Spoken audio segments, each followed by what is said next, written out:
இன்றைக்கி நமக்கு உண்ணியப்பம் எப்படி செய்கிறதுன்னு பார்க்கலாம். அதுக்கு நான் 1 கப்பு பச்சரிசி ஒரு 5 மணிக்கூராக ஊற வச்சுருக்கிறேன். இப்போ இந்த இதுக்கு தண்ணி எல்லாம் வடிகட்டிட்டு இதை மிக்சியில் அரைச்செடுக்கலாம். இது கூடவே 2 ஏலக்காய், ஒரு சின்ன பீஸு சுக்கு, ஒரு பழம்,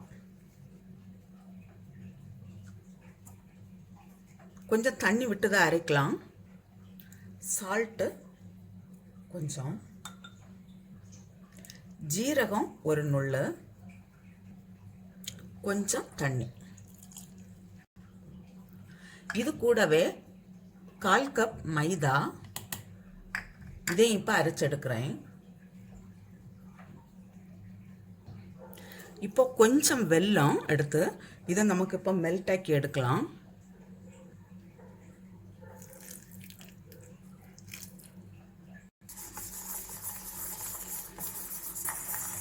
இது சூடாக இருக்கும்போதே நமக்கு இதை மாவில் விட்டு கிளறி கொடுக்கலாம்.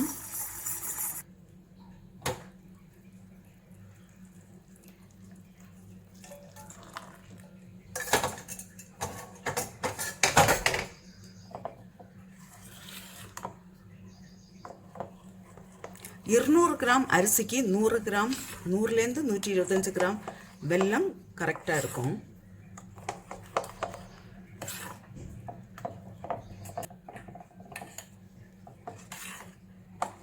இது நீ ஒரு 6 மணிக்கூர் இருக்கட்டும், அப்புறம் நமக்கு செய்கிறதுக்கு தொடங்கலாம்.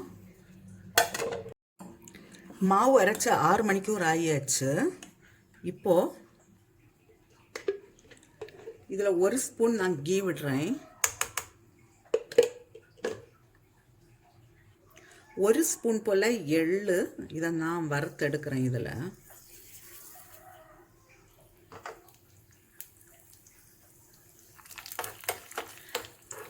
தேங்காய் இருந்தேன்னா இப்போ இந்த டைமில் அதுவும் கூட போட்டு வறுத்தெடுக்கலாம். நான் இப்போ போதும், இதை ஆஃப் பண்ணுறேன்.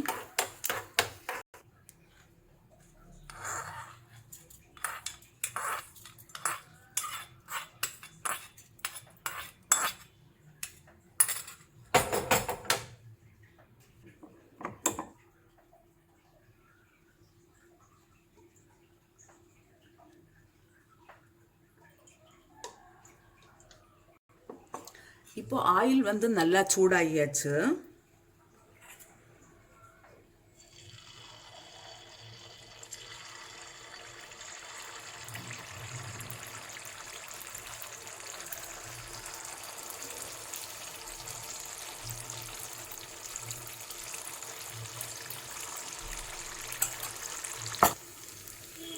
இப்போ இதை மறைச்சு போடலாம்.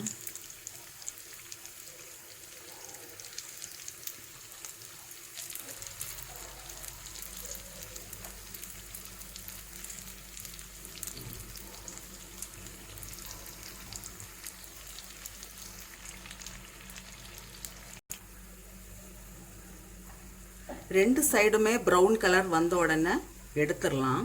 இப்போ ஆயிடுச்சு.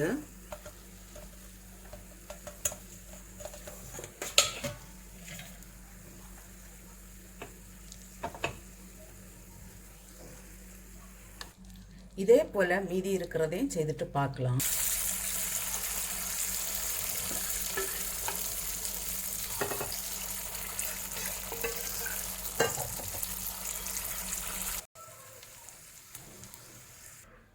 நல்ல சாஃப்டான உண்ணியப்பம் ரெடியாக இருக்குது. நான் இப்போ ஒன்று வந்து உங்களுக்கு ஓப்பன் பண்ணி காட்டுறேன்.